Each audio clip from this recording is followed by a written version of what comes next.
तो आज हम बात करेंगे जी रोटेशन ऑफ कॉनिक्स से मुतल्लिक हमारे पास एक प्रॉब्लम है, उसको हम हल करते हैं। ठीक है, सवाल है of by the rotation of axis eliminate the xy term in the given equations, identify the conic and find its elements। Lengthy question है काफी, 2-3 लेक्चर्स में कवर होगा, लेकिन हम इसको स्टार्ट करते हैं। देखें, एक्स स्क्वायर प्लस 4xy और -2y² -6 = 0 की सेंस में हमें ये जो है कॉनिक दिया गया। ठीक है, अब हम पहले टेस्ट कर लेते हैं कि कॉनिक किस कैटेगरी से ताल्लुक रखता है, यानी हाइपरबोला है, पैराबोला है, एलिप्स है, क्या चीज है। ठीक है, तो ये सर्कल एलिप्स की जो एक स्पेशल टाइप है। ठीक है, अब हम देखते हैं कि अगर इसको कंपेयर करें आप, एक्स स्क्वेयर प्लस यानी a x square plus 2hxy plus b y square, ठीक है, इसके साथ अगर मैं इसको कंपेयर करूं, ठीक है, आगे ऑब्वियसली +2gx और हमारे पास जो मोस्ट जनरल इक्वेशन है +2fy plus C is equal to 0। अब इसमें अगर आप कंपेयर करें इस इक्वेशन को, तो यहाँ पे a कितना है, a जो है हमारे पास आ जाएगा, a जो है इज इक्वल टू आ जाएगा 1 के। ठीक है, मैं दोबारा से लिखता हूँ, a जो है हमारे पास किसके इक्वल आ जाएगा, 1 के इक्वल आ जाएगा। और 2h को अगर कंपेयर करें आप 4 के साथ, ठीक है, यानी कोफिशिएंट को कंपेयर करें, तो h किसके इक्वल आ जाएगा, 2 के इक्वल आ जाएगा। और b जो है वो किसके इक्वल आ जाएगा, -2 के इक्वल, क्योंकि अगर आप b देखें यहाँ पे b और यहाँ पे कितना है, -2। तो डिस्क्रिमिनेंट जो है, डिस्क्रिमिनेंट की मदद से हम चेक करेंगे कि हमारे पास डिस्क्रिमिनेंट क्या होता है। डिस्क्रिमिनेंट यहाँ पे हमारे पास आ जाएगा h² माइनस ए बी। ठीक है, डिस्क्रिमिनेंट इज इक्वल टू आ जाएगा h² minus A B, h², चलो मैं यहाँ पे लिखता हूँ, डिस्क्रिमिनेंट जो है वो किसके इक्वल है, h² माइनस ए बी। अब h कितना है, h है 2, तो 2 का स्क्वायर, और माइनस a कितना है 1 और b कितना है 2, तो -2, तो माइनस इंटू माइनस प्लस, तो 4 + 2 आ जाएगा, 4 + 2 आ जाएगा जो कि बनता है 6। अब 6 चूंकि ग्रेटर देन 0 है, इसका मतलब डिस्क्रिमिनेंट ग्रेटर देन 0 है, तो गिवन जो हमारे पास इक्वेशन है ये क्या है, हाइपरबोला। तो सबसे पहले तो हमने ये आइडेंटिफाई कर लिया कि हमें हाइपरबोला गिवन है, हाइपरबोला। अब देखें, यहाँ पे अगर मैं इसके एक्सिस को रोटेट करता हूँ, अब एक्सिस को रोटेट करता हूँ तो जाहिर है, मिसाल के तौर पर अगर हमारे पास हाइपरबोला है, मैं अगर रफली ड्रॉ करूँ, अगर मैं अंदाजे से ड्रॉ करूँ, ठीक है, ये मेरे पास स्मॉल एक्स एक्सिस है, ये मेरे पास स्मॉल वाई एक्सिस है। ठीक है, वाई एक्सिस है, तो अगर मेरे पास फर्ज कर लें एक ऐसा हाइपरबोला है जो हॉरिजॉन्टल है, ठीक है, कुछ इस तरह से उसकी शेप बन रही है, तो जाहिर है जब आप एक्स एक्सिस को एक एंगल पे रोटेट करेंगे, एक्स एक्सिस को एक एंगल पे रोटेट करेंगे तो साथ पैराबोला भी रोटेट होगा। ठीक है, यानी अगर आपका कैपिटल एक्स की ये कैपिटल एक्स आ जाए, ठीक है, और इसी तरह से हमारे पास अगर एक्स एक्सिस ने एंगल थीटा पे रोटेट किया तो जाहिर है वाई भी एंगल थीटा पे रोटेट करेगा। ठीक है, तो ये आपके पास क्या आ जाएगा, वाई एक्सिस आ जाएगा। ठीक है, वाई एक्सिस आ जाएगा। तो अब आप देख सकते हैं, और इसी तरह से ये नेगेटिव वाई एक्सिस और ये नेगेटिव एक्स एक्सिस। अब हम जानते हैं कि एक्स और वाई का यानी ओरिजिनल एक्सिस और रोटेटेड एक्सिस का आपस में क्या ताल्लुक है, लेकिन उससे पहले हम ये मालूम करना चाहेंगे कि जो हमने इसको मूव किया एंगल थीटा पे, वो एंगल थीटा दरअसल कितना है।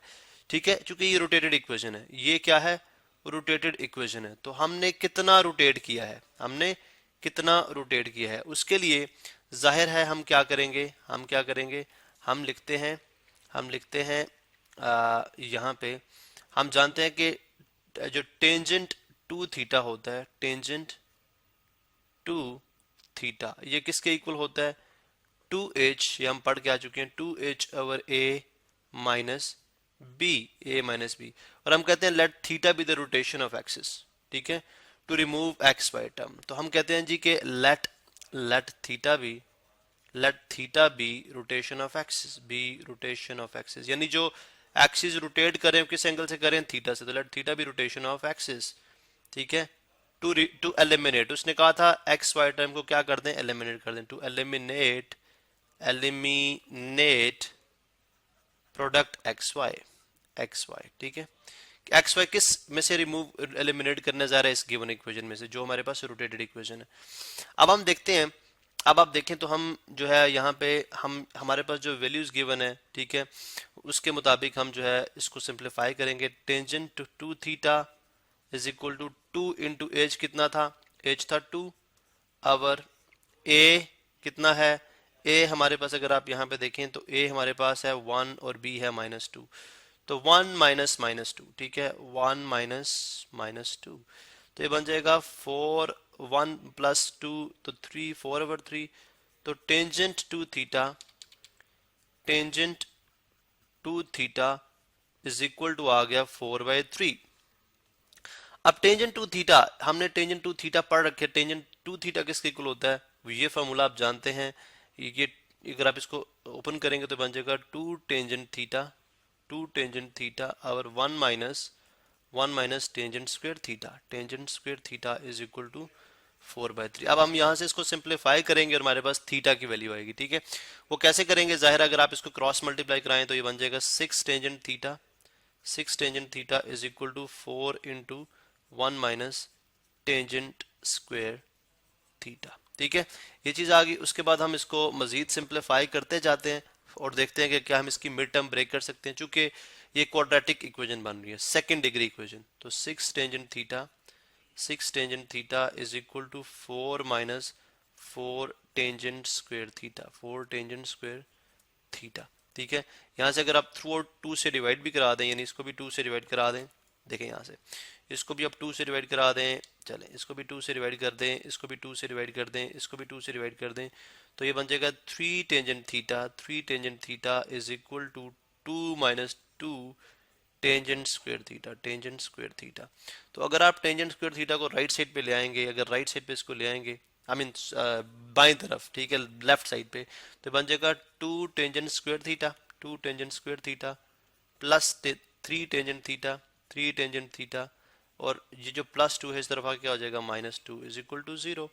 तो लिहाजा अब इसकी मिड टर्म ब्रेक की जा सकती है, ठीक है। मिड टर्म ब्रेक क्या कैसे करेंगे, फर्स्ट टर्म और लास्ट टर्म का प्रोडक्ट, तो ये बन जाएगा -4 टेंजेंट स्क्वायर थीटा और सम कितना है 3 टेंजेंट थीटा, तो कितना बन जाएगा, आप इसको इस तरह से कर सकते हैं, -4 जो है वो +4 टेंजेंट थीटा और माइनस टेंजेंट थीटा, यानी इसकी मिड टर्म ब्रेक तो बन जाएगी 2। तो मैं आपको दोबारा से बता दूं, देखें फर्स्ट और लास्ट टर्म का जो प्रोडक्ट बन रहा है वो कितना है, -4 टेंजेंट स्क्वायर थीटा, ठीक है। इसको अगर आप समझना चाह रहे हैं तो ठीक है, क्योंकि ये टेंजेंट की फॉर्म में तो सम अक्सर बच्चे कंफ्यूज भी हो जाते हैं। हमारे पास प्रोडक्ट आ गया, ठीक है। सम हमारे पास क्या है, सम जाहिर है मिडिल टर्म है, मिडिल टर्म को ब्रेक करने जा रहे हैं 3 टेंजेंट थीटा। अब जो प्रोडक्ट आता है वो -4 टेंजेंट स्क्वायर थीटा, इसका मतलब है 3 टेंजेंट थीटा को इस तरह से ब्रेक किया जा सकता है कि 4 टेंजेंट थीटा और -1 टेंजेंट थीटा। तो अगर आप देखें तो 4 tangent theta -1 tangent theta 3 tangent theta बनता है, सम वही है, प्रोडक्ट करें तो 4 इंटू -1 -4 और tangent theta into tangent theta tangent square theta. तो लिहाजा 2 tangent square theta plus 4 tangent theta minus tangent theta 1 tangent theta कर लें, 1 tangent theta -2 is equal to 0। अब यहां से अगर आप देखें तो मैं यहां से क्या करूंगा, यहां से मैं 2 टेंजेंट थीटा अगर मैं कॉमन ले लूं, 2 टेंजेंट थीटा अगर मैं कॉमन ले लूं तो मेरे पास रह जाएगा टेंजेंट थीटा प्लस 2 और यहां से -1 कॉमन ले लूं तो ये भी रह जाएगा tangent theta plus 2 is equal to 0। अब यहां से टेंजेंट थीटा प्लस 2 कॉमन लिया जा सकता है, टेंजेंट थीटा प्लस 2 कॉमन आ गया, ठीक है। फिर हमारे पास क्या रह जाएगा, 2 tangent theta -1 is equal to 0। इसका मतलब है अब ये प्रोडक्ट 0 कब हो सकता है, या ये 0 हो जाए तब भी प्रोडक्ट 0 हो जाएगा इन दोनों का, या ये 0 हो जाए तब भी दोनों का प्रोडक्ट 0 हो जाएगा। अब हम देखते हैं कि अगर लेट्स से ईदर, मैं लिखता हूं ईदर टेंजेंट थीटा प्लस 2 ये 0 के इक्वल हो, ठीक है, सॉरी ये 0 के इक्वल हो, और 2 टेंजेंट थीटा -1 ये 0 के इक्वल हो जाए, ठीक है। अब जब ये 0 के इक्वल हो जाएगा तो टेंजेंट थीटा हमारे पास आ जाएगा -2 के इक्वल, ठीक है, और जब ये 0 हो जाएगी तो 2 टेंजेंट थीटा हमारे पास आ जाएगा 1 के इक्वल, ठीक है। अब इस लेक्चर को हम कंटिन्यू करते हैं अगले वीडियो के अंदर, क्योंकि हमारे पास टाइम शॉर्ट और जो है खत्म हो रहा है, और इसको अब देखते हैं हम कि किस तरह से सिंप्लीफाई करते हैं।